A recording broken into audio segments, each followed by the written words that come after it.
Greetings to you all. I am Nance Bernaldez from A4. In this report, we will be discussing the neurological assessment along with its components and how to assess the neurological system of a human body. In this assessment, it focuses on the nervous system to evaluate and identify any abnormalities in the function of the brain, spinal cord, and nerves that affect a person's activities in daily living. But before we dive through to the neurological assessment, let's first have a brief review of the anatomy of the nervous system for us to have a background of assessing the neurological system of the human body. The nervous system receives information about the environment around us or sensation and generates responses to that information, which is the motor responses. The process of integration combines sensory perceptions and higher cognitive functions such as memories, learning, and emotion while producing a response. So basically, the nervous system is the human's body command center and acts as the communication network. It processes internal and external information or changes which is received by our sensory function, and this processed information will be generated into responses either to physical or mental direction and function. The nervous system is divided into two parts with its corresponding regions: the central nervous system and the peripheral nervous system. The central nervous system includes the brain and the spinal cord. The brain can be described as the interpretation center, and the spinal cord can be described as transmission pathway. The major regions for this nervous system is the cerebrum and the cerebral cortex, the encephalon, the spinal cord, and the cerebellum.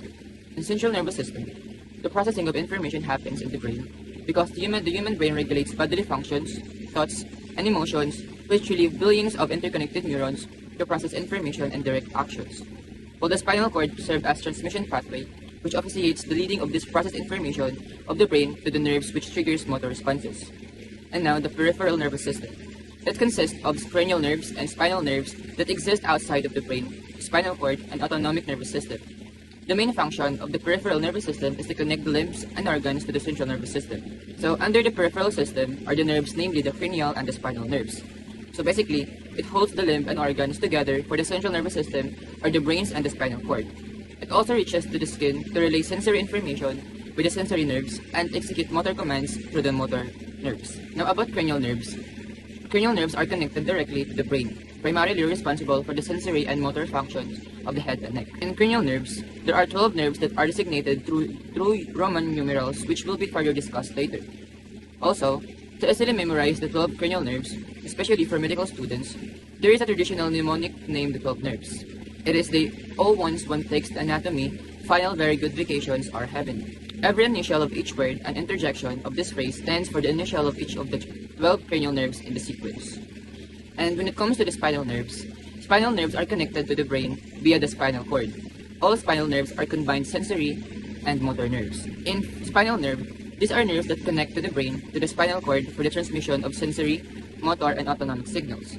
This nerve consists of 5 regions, which are the cervical, thoracic, lumbar, sacral, and coccygeal, containing 31 pairs of spinal nerves, with each region having its corresponding number of nerve pairs. And now, let's start the discussion proper of the neurological assessment by identifying the relevant methods in collecting data for this assessment, which are the subjective and objective collection of data or information.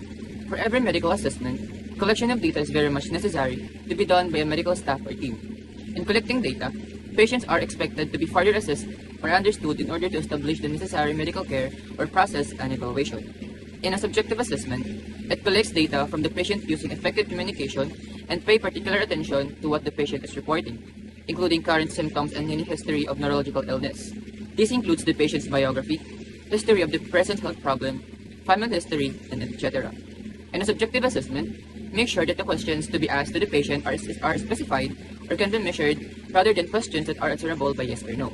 Ask follow-up questions related to symptoms such as confusion, headache, vertigo, seizures, recent injury or fall, weakness, numbness, tingling, difficulty swallowing, or dysphagia, or speaking, or difficulty in speaking, dysphagia, or lack of coordination of body movement. And when it comes to objective assessment, the physical examination of the neurological system includes assessment of both the central and peripheral nervous systems. A routine neurological exam usually starts by assessing the patient's mental status, followed by evaluation of sensory function and motor function. Comprehensive neurological exams may further evaluate cranial nerve function and deep tendon reflexes. The nurse must be knowledgeable of what is normal or expected for the patient's age, development, and condition to analyze the meaning of the data that is being collected. So in this collection of data, It involves not only verbal exchange between the patient and the medical attendant, but also performing direct examination to the patient such as inspection and physical exercises. In this assessment, the medical attendant should be conscious of the distinction of the expected findings between the patient's age, development, and condition to identify and collect accurate data of the assessment. And for the components of the neurological system, it will be discussed by our group members. Good day everyone, I am Sheena Bisalo and today I will be discussing mental status assessment, an essential component of the health assessment process. Mental status assessment is the routine evaluation of a patient's psychological and cognitive functioning. It helps nurses and other healthcare professionals understand how a patient is thinking, feeling, and behaving at a given moment. Through this assessment, healthcare providers can identify normal mental functioning as well as signs of emotional, behavioral, and cognitive problems that may require further evaluation or intervention. As shown on the slide, our routine mental status assessment includes evaluating a patient's level of consciousness, overall appearance, general behavior, mood, speech, and cognitive performance. These areas provide valuable information about the patient's mental health and ability to interact with their environment. For nurses, conducting a mental status assessment is important because it helps establish a baseline of the patient's mental condition, detect changes early, and guide appropriate nursing care. It is not limited to patients with psychiatric disorders. It is a vital part of assessing all patients in various healthcare settings.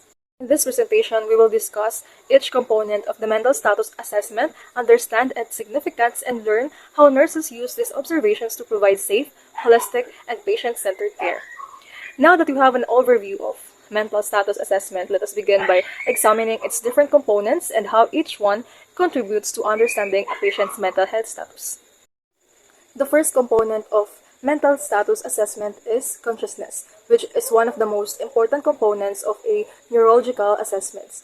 The level of consciousness, or LOC, refers to a patient's degree of arousal, alertness, and awareness of themselves and their environment. In simple terms, it tells us how awake, responsive, and aware a person is. Assessing a patient's level of consciousness is often one of the first thing that healthcare professionals do because changes in consciousness can be an early signs of neurological problems such as stroke, head injury, infection, brain tumors, or metabolic disorders. Consciousness should be awake, alert, able to communicate properly, and aware of their surroundings. They should also be able to respond correctly to questions and follow instructions. One of the quickest way to assess consciousness is by evaluating the patient's orientation. Orientation refers to the patient's awareness of three important things: person, place, and time. The first orientation is person. This assesses whether the patient knows who they are. As a nurse, we can ask our patient, what is your name, what is your age, like that. A patient who can correctly identify themselves demonstrates awareness of their personal identity. The second orientation is place. This determines whether the patient knows their current location. We can ask the patient like, do you know where you are right now, or what hospital or clinic are you right now? Their ability to answer correctly shows awareness of their surroundings. Third is orientation to time. This is often the most difficult orientation area for patients experiencing cognitive impairment. Some questions that we can ask our patients are, what day is today, or what month and year is it, or do you know what time is it right now? This question helps establish the patient's baseline level of awareness. Why is it important? Assessing orientation provides a quick indication of a patient's cognitive functioning and neurological status. For example, a patient who knows their name but not their location may have a mild alteration in consciousness. A patient who cannot identify their name, location, or time may have a more serious neurological impairment. Sudden confusion or disorientation may indicate conditions such as stroke, delirium, infection, or traumatic brain injury. Changes in orientation should always recognizing these levels help healthcare professionals determine the severity of a patient's condition and monitor changes over time. Now, we move on to Glasgow Coma Scale, commonly known as the GCS. So, the Glasgow Coma Scale is a standardized neurological assessment tool used to objectively evaluate and continuously monitor a patient's level of consciousness. It is commonly used in patients who have experienced conditions that may affect brain function, such as head injuries, traumatic brain injuries, strokes, or other neurological disorders. The GCS helps healthcare professionals determine how responsive a patient is and whether their neurological condition is improving, worsening, or remaining stable over time. The Glasgow Coma Scale evaluates three important areas of neurological function. These are eye-opening response, verbal response, and motor response. The scores from these three categories are added together to obtain a total GCS score. The highest possible score is 15, indicating normal consciousness, while the lowest possible score is 3, indicating no observable response. Now, let's discuss each component in detail. The first component is eye-opening response, which assesses the patient's level of arousal. A person who is fully conscious should naturally open their eyes and remain aware of their surroundings. The scoring is 4 points for spontaneous eye opening. The patient's eyes are already open without any stimulation. This is considered the normal response. 3 points opening to speech. The patient opened their eyes when spoken to. This indicates that the patient is responsive but not fully alert. 2 points for eye opening to pain. The patient only opens their eyes when a painful stimulus is applied. This suggests a decreased level of consciousness.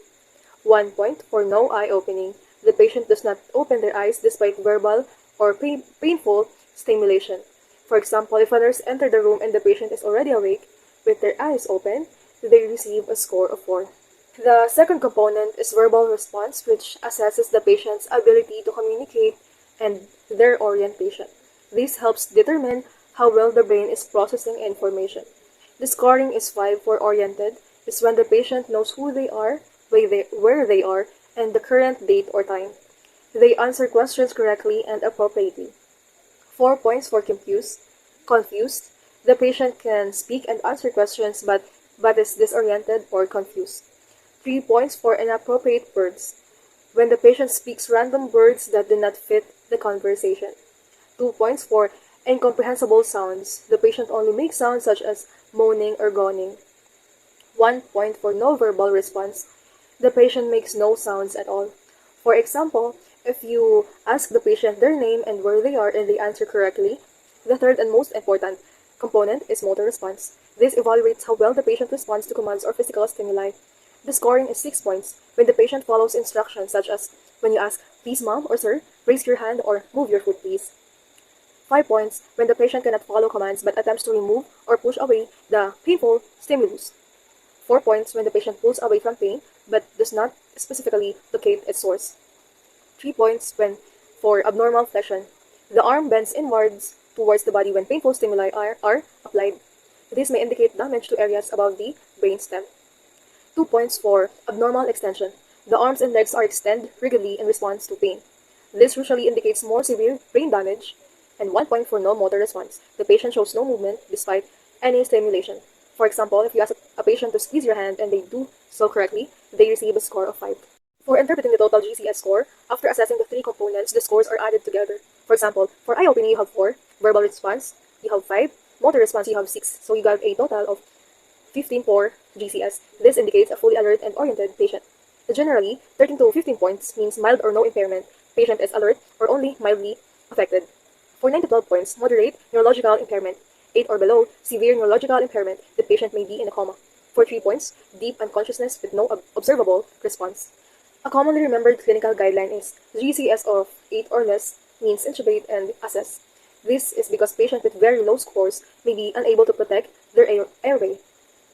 The Glasgow Coma Scale is important because it provides a quick and standardized assessment of consciousness, helps detect neurological deterioration early, allows healthcare professionals to monitor trends over time, assist in treatment planning and emergency decision-making, facilitate communication among healthcare team members. For example, reporting that a patient's GCS has changed from 15 to 12 immediately alerts the healthcare team that the patient's neurological condition may be worsening. Now, we have the National Institute of Health Stroke Scale. This is a standardized neurological assessment tool used by healthcare professionals to evaluate patients who are suspected of having stroke. It helps determine the severity of the stroke, identify neurological deficits, guide treatment decisions, and monitor the patient's condition over time. Before performing A complete NIHSS assessment, healthcare provider often use a quick screening tool called BFAST. This mnemonic helps recognize the common signs and symptoms of stroke as early as possible. It is important to remember that a stroke occurs when the blood supply to a part of the brain is interrupted. Since brain cells begin to die within minutes of losing oxygen, early recognition and treatment are extremely important. Now let us discuss the components of BFAST one by one. The letter B stands for balance. When assessing balance, we ask whether the person has experienced a sudden loss of balance, dizziness, or difficulty walking. Normally, the brain controls our coordination and movement. If a stroke affects the areas responsible for balance and coordination, the patient may suddenly become unsteady, stumble, or have difficulty standing and walking. For example, a person who was walking normally may suddenly lose coordination and feel as though the room is spinning. The letter E stands for the eyes. We assess whether the person has experienced a sudden change in vision, such as blurred vision, double vision, or complete loss of vision in one or both eyes. This happens because certain areas of the brain control visual processing. If blood flow to these areas is disrupted, the patient may suddenly have difficulty seeing. For example, when the patient smiles, only one side of the mouth may move upward while the other side remains dropped. The letter A stands for arm. We ask the patient to raise both arms and hold them up. If one arm drifts downward, feels weak, or becomes numb, these may indicate a stroke affecting the motor cortex of the brain. Weakness on the one side of the body is one of the most common symptoms of stroke. As healthcare providers, it is important to compare both sides and observe for any asymmetry in movement or strength. Vision should never be ignored because they may be one of the earliest warning signs of a stroke. The letter F stands for face. We ask the patient to smile or show their teeth. If one side of the face drops or appears uneven, it may indicate weakness of the facial muscles due to a stroke. This occurs because the brain controls the muscles of the face. When a stroke damages the nerve pathways, one side may become weak or paralyzed. The letter S stands for speech. We assess whether the patient's speech is normal by asking them to repeat a simple phrase. Some signs of stroke is slurred speech, difficulty speaking, difficulty to understand language, and confusion. The areas of the brain responsible for language and communication can be affected during a stroke, causing the patient to have trouble expressing thoughts or understanding what others are saying. For instance, the patient may know what they want to say but cannot find the correct words. Finally, the last one for BFAST, letter T stands for time. This is the most important part of the BFAST assessment. If any of the previous signs are present, immediate medical attention is required. The exact time when symptoms started should be also noted because many stroke treatments are highly time-dependent. A quick way to identify stroke symptoms is through the BFAST mnemonic. Again, B for balance, E for eyes, F for face, A for arm, S for speech, and T for time. Recognizing these warning signs early and seeking immediate medical care can save brain function, reduce disability, and even save lives. Remember, when it comes to strokes, every second counts. For the last component of mental health status assessment, we have mini mental status exam, which is a standardized assessment tool used by healthcare professionals to evaluate a patient's cognitive status, which refers to how well a person is able to think, remember, understand, and process information. This assessment is commonly performed when there is a concern that a patient may have cognitive impairment, meaning a decline in mental abilities such as memory, attention, language, and decision-making. The MMSE is particularly useful because it is both sensitive and specific in detecting conditions such as delirium and dementia. Before we proceed, let us first understand these conditions. Delirium is a sudden change in person's mental state. It often develops quickly and may cause confusion, disorientation, difficulty focusing, and changes in consciousness. Delirium can be caused by infections, medications, dehydrations, or other medical conditions. On the other hand, dementia is a gradual and progressive decline in cognitive function that affects memory, thinking, behavior, and the ability to perform daily activities. It is commonly seen in older adults and may result from conditions such as Alzheimer's disease. The MMSE helps healthcare providers identify these cognitive changes early, allowing appropriate treatment and management. The MMSE evaluates several areas of cognitive function. First, we have orientation. This assesses whether the patient is aware of the current time and place. So we can ask our patient like, what is today's date? What month and year is it? Where are we right now? So this orientation helps determine if the patient is aware of their surroundings and situation. Second is registration. The examiner says three unrelated words and asks the patient to repeat them immediately. This tests the patient's ability to receive and register new information.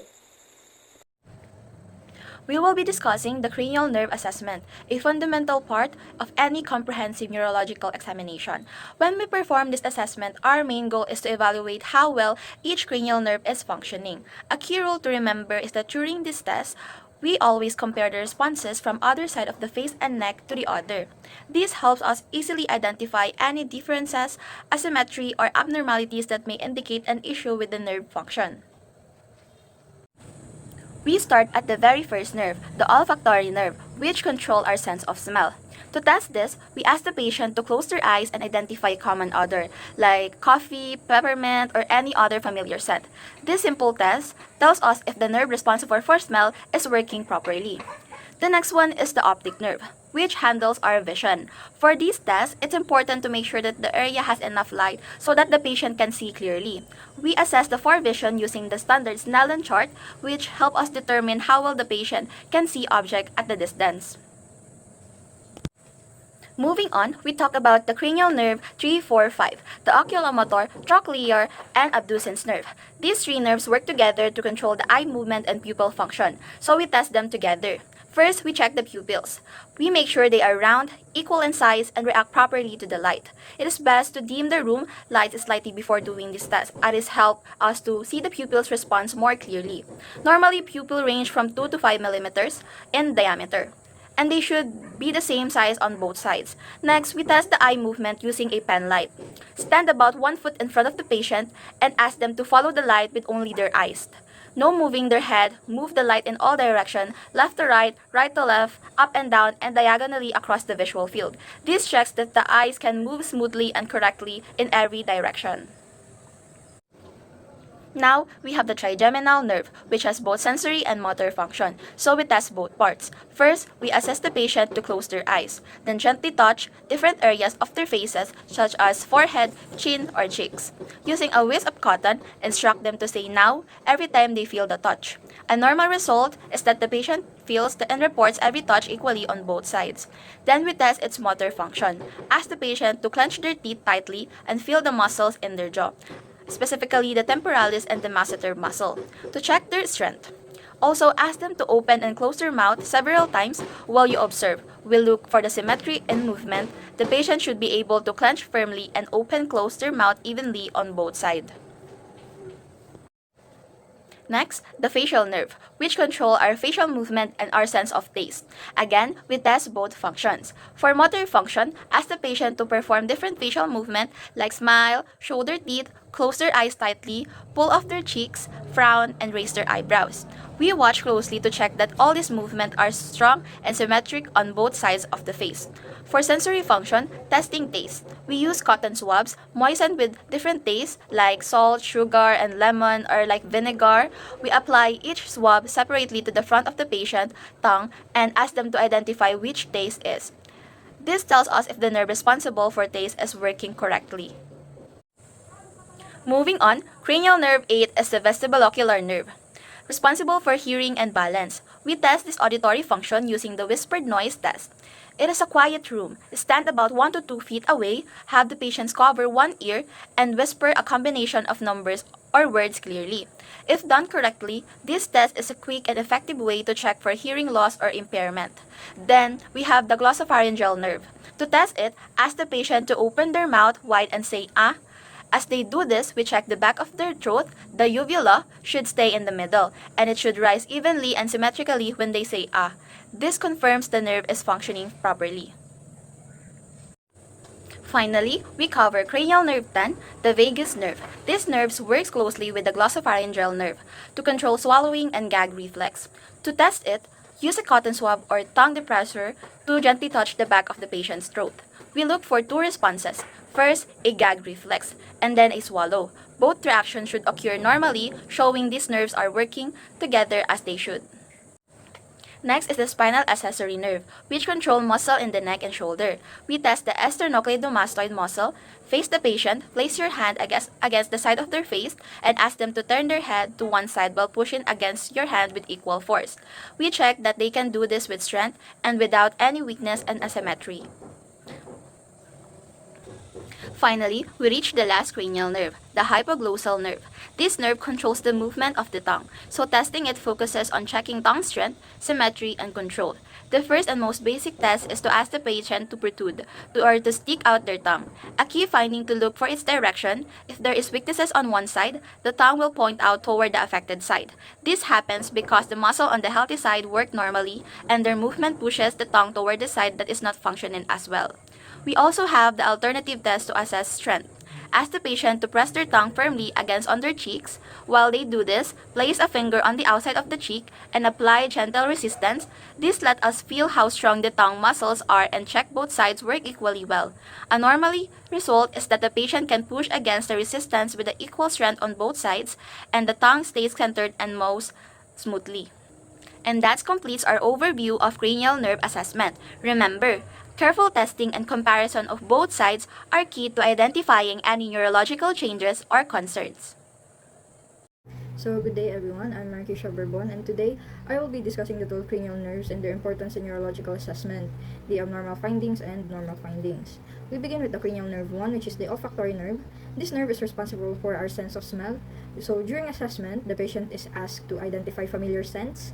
The ability to smell is important not only for enjoying food, but also for detecting dangers such as smoke or spoiled food. Loss of smell, known as anosmia, may indicate injury or disease affecting the nerve. The next cranial nerve is the optic nerve. It is responsible for our vision. It allows us to see objects clearly and perceive our surroundings. Assessing this nerve helps determine whether visual acuity and visual fields are intact. Problem with this nerve can affect daily activities and may indicate neurological or eye disorders. Now we move on to the cranial nerve 3 and 4, the oculomotor and the trochlear nerves. They work together to control eye movements. These nerves helps the eye move smoothly and keep vision focused. When these nerves are impaired, the patient may experience difficulty moving their eyes properly, drooping of the eyelids, or double vision. Now we move on to the fifth cranial nerve, which is the trigeminal nerve. It has both sensory and motor functions. It allows a person to feel sensations on the face and controls the muscles used for chewing or mastication. This nerve is essential for eating, speaking, and protecting the eyes through reflex actions. The sixth cranial nerve is the abducens nerve. This nerve is responsible for moving the eyes outward. Although its function seems simple, it plays an important role in coordinating eye movements. This function can cause double vision and difficulty tracking moving objects. The next cranial nerve is the facial nerve. It controls facial expressions such as smiling, frowning, and closing the eyes tight. It also contributes to the sense of taste. Damage to this nerve can affect communication and emotional expression because facial movements become weak or asymmetrical. Then, we move on to the eighth cranial nerve, which is the vestibulocochlear nerve. It is responsible for the hearing and balance. This nerve helps us recognize sounds and maintain stability while standing or walking. This nerve helps us recognize sounds. This function may result in hearing loss, dizziness, or balance problem. The ninth cranial nerve is the glossopharyngeal nerve. It helps with swallowing and contributes to the gag reflex. It plays important role in protecting the airway during eating and drinking. Problems with this nerve may increase the risk of choking. And the 10th cranial nerve is the vagus nerve. It has many functions throughout the body. In neurological assessment, it is commonly evaluated through speech and swallowing. Because it also helps regulate internal organs, it is one of the most important cranial nerves. Now we move on to the 11th cranial nerve, which is the spinal accessory nerve. It controls the muscles of the neck and shoulders. It allows movements such as shrugging the shoulders and turning the head. Weakness in these movements may indicate nerve impairment. And lastly, the 12th cranial nerve is the hypoglossal nerve. This nerve controls tongue movement, which is very important for speaking, chewing, and swallowing. When the nerve is damaged, tongue movements may become weak or uncoordinated, affecting communication and food intake. In conclusion, each cranial nerve has unique role in maintaining normal sensory and motor function.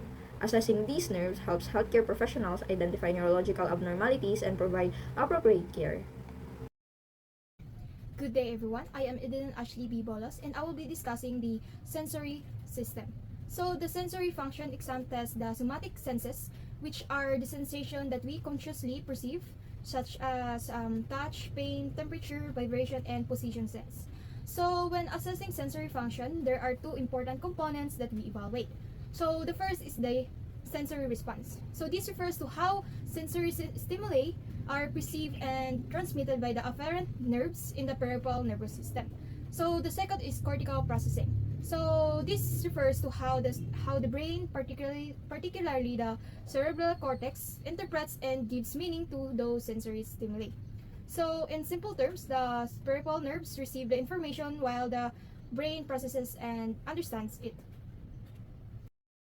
Let us now discuss sensory response. So in testing peripheral sensation, it usually begins with examining the patient's response to light touch. This is done according to regions of the skin called dermatomes. So a dermatome is an area of skin supplied by a single spinal nerve, and these nerves carry sensory information from the skin to the brain for interpretation. So during assessment, the nurse lightly touches different areas of the patient's skin, often using a cotton ball or tissue, and then ask the patient if they can feel the touch. The patient is also asked to compare sensation on both sides of the body. This helps to determine whether the sensory pathways are functioning normally and whether there are areas of this decreased or absent sensation. The second component is cortical processing. So, cortical processing occurs in the parietal lobe of the cerebral cortex, where the second component is cortical processing. Cortical processing occurs in the parietal lobe of the cerebral cortex where sensory information is interpreted. One way to assess cortical processing is through stereognosis. Stereognosis is the ability to recognize and identify a familiar object by touch alone. For example, a person should be able to identify objects such as key, coin, or paperclip simply by feeling them with their fingers. So, to perform the stereognosis test, ask the patient to close their eyes, then place a familiar object in one hand and ask them to identify it. The same procedure should be repeated with a different object in the other hand. So, for example, I have here a marker and a clip. So, a patient should be able to identify them without using their vision and only feeling it with their fingers and their eyes closed. So, a patient with normal cortical function should be able to correctly identify the objects. A difficulty recognizing familiar objects may indicate a problem in the sensory cortex of the parietal lobe. Hello, my name is Christian Kent, and in this slide we are going to discuss about assessing motor strength. This is part of the neurological assessment because it helps us find out how well the brain and nerves are controlling the muscles. When assessing motor strength, we usually compare both sides of the body. This means we check if both the left and right sides are equally strong. We commonly assess hand grasp for the upper extremity strength and lower extremity strength. These tests help us identify if there is weakness, imbalance, or any possible nerve ending problems. It is slightly important to remember that the dominant side is slightly stronger than the non-dominant side. For me, since I am left-handed, my left hand is my dominant side. Meanwhile, my right side or my right hand is my non-dominant side. For the hand grasp test, basically you begin with extending two of your index fingers towards the patient, and then you ask the patient to grasp those fingers with both his or her hands. There you will be able to compare if there are similar bilateral strength on both the person's hands. The goal here is to identify if both hand grasps are similar to both sides. If one hand feels much weaker than the other, then it may indicate possible muscle weakness, or it may also indicate a possible neurological problem, which is why it is very important to compare both sides. A normal finding is when the patient squeezes both fingers with similar strength. This shows that both sides of the patient's arms are both equal and good motor function. Next is for the upper extremities. So, how do you test the upper extremities? Well, basically, you ask the patient to extend their forearms like so, and then you ask the patient to have their palms face upward. The nurse then places their arms or hands in the inner part of the patient's forearm. Let's say, like something like this. Next, the nurse asks the patient to pull their arms towards them. At the same time, the nurse provides resistance to test the strength of the patient's arms. And then next, the nurse observes if the patient's arms can both pull strongly and equally against the nurse's resistance. This helps us identify if both upper extremities of the patient is normal and also have balanced strength. An expected result to the test is where both of the patient's arms can evenly pull strongly against resistance using both arms. If one arm is weaker, then it should be noted because it may suggest a motor or neurological concern. To assess the lower body strength, the patient is positioned in a seated position, and the examiner places their hands behind the patient's calves and asks the patient to pull backward using their lower legs while resistance is applied on the opposite direction. This assessment evaluates the strength of the lower extremity muscles and helps determine whether the patient has normal muscle power, weakness, or any impairment that may affect mobility and daily activities. So, overall, assessing motor strength is important because it helps us detect any possible muscle weaknesses, imbalance, or any changes in the nerve or muscle functions. Good day, everyone. We will now proceed on discussing the assessment of cerebellar function. The cerebellar is the part of the brain responsible for balance, coordination, equilibrium, and smooth movement. To assess if the cerebellum is functioning properly, several tests are performed. These include the gait and balance assessment, pronator drift, finger-to-nose test, rapid alternating action, and heel-to-shin test. These tests help identify possible neurological problems affecting movement and coordination.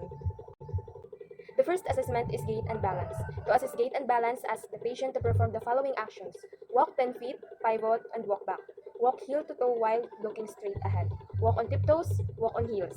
These activities help evaluate the patient's ability to maintain balance and coordinate movements while walking. Third slide. For a normal gait, the patient's steps should be equal and steady, with the arms swinging naturally and in coordination with walking. The patient should also maintain balance throughout activity. Abnormal findings may include weakness, shuffling gait, jerky movement, loss of balance, or poor arm coordination. These may indicate neurological dysfunction. When assessing an older adult, remember the mild muscle weakness and decreased balance may occur as part of the normal aging process. Therefore, it is important to compare findings with the patient's usual or baseline condition. Another slide. The next assessment is pronator drift. These tests helps detect mild weakness in the upper limbs. Ask the patient to close their eyes and extend both arms forward at shoulder level, with the palms facing upward. The patient should hold this position for 20 to 30 seconds. A normal findings is when both arms remain in the same position. An abnormal or positive pronator drift occurs when the arm drifts down or turns inward, indicating possible muscle weakness or neurological impairment. Next slide, the finger-to-nose assessment. Coordination and equilibrium. Ask the patient to close their eyes, extend their arms outward, and touch the tip of their nose with the index finger. The patient should repeat the action using both hands alternately. A normal result is smooth and accurate movement when touching the nose. An abnormal result is the inability to touch the nose accurately or difficulty alternating between fingers, which may suggest cerebellar dysfunction. So that we can understand the pronator drift and finger-to-nose test, I will perform it today. Pronator drift is doing like this. A normal finding is when both arms remain in the same position like this. An abnormal or positive pronator drift occurs when one arm drifts downward or turns inward. For example, like this or like this, the one arm. It indicates possible muscle weakness or neurological impairment. The next one is finger to nose test. It is touching your nose and touching the nose. A normal result is smooth and accurate movement when touching the nose. An abnormal result is the inability to touch the nose accurately or difficulty alternating between fingers. For example, this is the normal finger to nose test. The abnormal is when you have difficulty in touching the exact nose. For example, you're touching your cheeks, your cheeks instead of the nose. Ask the patient to sit comfortably with their palms resting on their thighs. Instruct them to quickly turn their hands from palms down to palms up repeatedly. Normally, the movement should be smooth, coordinated, and performed at an increasing speed. An abnormal findings occurs when the patient is unable to alternate the movements properly or can only perform them slowly. This may indicate impaired cerebellar function. Next slide, heel to shin test. The last assessment is the heel to shin test. Ask the patient to lie down and place the heel of one foot just below the opposite kneecap. Then slide the heel straight down the shin to the ankle.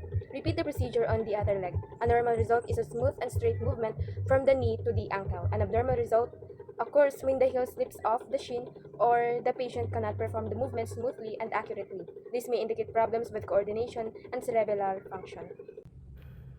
Good day, everyone. My name is Elijah Borak, and today I am tasked to discuss the assessment on reflexes. Assessing reflexes is a neurological examination technique where a doctor or nurse uses a small rubber hammer to gently tap the specific muscle tendons. Before we dive into the specific procedures, it is crucial to understand how we quantify our findings. Clinicians use a universal grading scale from 0 to 4 plus to document reflex responses, with 2 plus considered the standard normal baseline. Here is how the scale breaks down. Grade 0, completely absent response. Grade 1 plus, hypoactive, meaning a sluggish or diminished response. Grade 2 plus, normal, an active and expected contraction. Grade 3 plus, hyperactive without clonus, showing a more brisk or exaggerated response than normal. And lastly, the grade 4 plus, which is an hyperactive with clonus, which means a highly hyperactive response accompanied by clonus, an involuntary rhythmic muscle contraction and relaxation. First, we have the biceps reflex. This is a deep tendon reflex that evaluates the integrity of the C5 and C6 spinal nerves. It specifically tests the muscle contraction of the biceps brachii, which is responsible for bending or flexing the arm at the elbow. But before we do the procedure in assessing the biceps reflex, I would like to give a practical tip. If a reflex hammer is not available, you can still perform these assessments using your hands, specifically your fingers. To do this, place one of your fingers firmly over the target tendon to act as a buffer, and then briskly tap or strike that finger using the index and middle finger of your other hand. This finger percussion method works exceptionally well for smaller or more sensitive areas like the biceps or brachioradialis tendons. For the procedure in assessing the triceps reflex, first is support the patient's upper arm horizontally, letting their forearm dangle freely at a 90-degree angle to relax the muscle completely. Next is locate the triceps tendon directly above the olecranon process. And next is strike the tendon directly using the reflex hammer, or place your non-dominant thumb over the tendon and strike your thumb with your opposite finger. For the normal findings, there should be a visible contraction of the biceps muscle, leading to a slight smooth flexion of the elbow. While the abnormal findings is that there is no movement at all, an exaggerated jerk, or local muscle twitching without joint movement. Next is a triceps reflex. This reflex evaluates the C7 and C8 spinal segments. It measures the involuntary contraction of the triceps brachii muscle, which functions to extend or straighten the elbow joint. For the procedure in assessing the triceps reflex, first is support the patient's upper arm horizontally, letting their forearm dangle freely at a 90-degree angle to relax the muscle completely. Next is locate the triceps tendon directly above the olecranon process. And next is strike the tendon directly using the reflex hammer, or place your non-dominant thumb over the tendon and strike your thumb with your opposite finger. For the normal findings, there should be visible contraction of the triceps muscle, causing a brief extension of the elbow or forearm. While the abnormal findings, there is an absence of the forearm extensions or an asymmetrical hyperactive kickback. The final upper extremity assessment is the brachioradialis reflex. This also maps back to the C5 and C6 spinal nerves. It looks at the reflex arc of the brachioradialis muscle, which assists in flexing the forearm and rotating the palm upward. For the procedure in assessing the brachioradialis reflex, first is let the patient's forearm rest comfortably on their lap or your arm with the hand slightly pronated. Next is locate the brachioradialis tendon about 1 to 2 inches or 2 to 5 centimeters above the radial styloid process on the thumb side of the wrist. Then place your index finger over the tendon and strike it with the hammer, or use your fingers to strike the tendon directly with a quick snapping motion of the wrist. For the normal findings, flexion and supination of the forearm bends slightly and the palm rotate upward. While the abnormal findings is that there is a total lack of hand or wrist movement or massive finger twitching. Moving to the lower extremities, we began with the patellar reflex, commonly known as the knee-jerk reflex. This tests the L2, L3, and L4 spinal nerves by stretching the quadriceps femoris muscle, which reacts by contracting to extend the knee. For the procedure in assessing the patellar reflex, first is allow the patient's lower legs to dangle freely over the edge of the examination table without touching the floor. Palpate and locate the patellar tendon immediately below the kneecap. Then strike the tendon directly with the flat end of the reflex hammer, or if using hands, firmly press your index finger sideways across the tendon and strike your finger sharply with your opposite hand knuckles or fingertips. For the normal findings, there should be an extension of the lower leg, resulting in a familiar smooth knee-jerk extension. While the abnormal findings, there is a completely dead leg with zero movement or a violent multi-kick hyperactive response. The fifth assessment is the Achilles reflex, or the ankle jerk reflex. This primarily targeted the S1 and S2 nerve roots. It measures the contractions of the gastrocnemius and soleus calf muscles, which forces the foot to push downward. For the procedure in assessing the Achilles reflex, first is keep the patient's leg flexed at the knee. Hold the bottom of their foot gently to dorsiflex it slightly, pulling the toes upward toward the shin to put the tendon under the light tension. Next is locate the Achilles tendon at the back of the ankle just above the heel. Strike the tendon directly with the hammer or deliver a firm, crisp tap directly to the tendon using your index and middle finger. For the normal findings, there should be a plantar flexion of the foot, meaning the foot pushes downward against your hand like stepping on a gas pedal. While the abnormal findings is that there should be no downward push at all, or rhythmic sustained bouncing of the foot after the strike. Lastly, we have the plantar reflex, which evaluates the L5 and S1 spinal segments. Unlike the others, this is a superficial cutaneous reflex rather than a deep tendon reflex. It tests the sensory and motor pathways traveling through the brain and spinal cord by stimulating the skin on the bottom of the foot. For the procedure, position the patient in a supine position with legs straight. If a hammer handle is unavailable, you can use your fingernail, a key, or the edge of a pen. Then firmly stroke the lateral side of the sole of the foot, starting from the heel, moving up toward the ball of the foot, and then curving medially across the ball toward the big toe. For the normal findings, there should be a plantar flexion of all toes, meaning the toes curl downward away from you. While the abnormal findings is that there is a positive Babinski sign, and also there is a dorsiflexion of the big toe, along with the fanning out of the other toes. Regular checking of these basic reflexes provides immediate insight into integrity of both the peripheral and central nervous systems. Whether using standard clinical tools or utilizing our fingers as an alternative, consistent mapping on the 0 to 4+ scale helps us monitor neurological health effectively.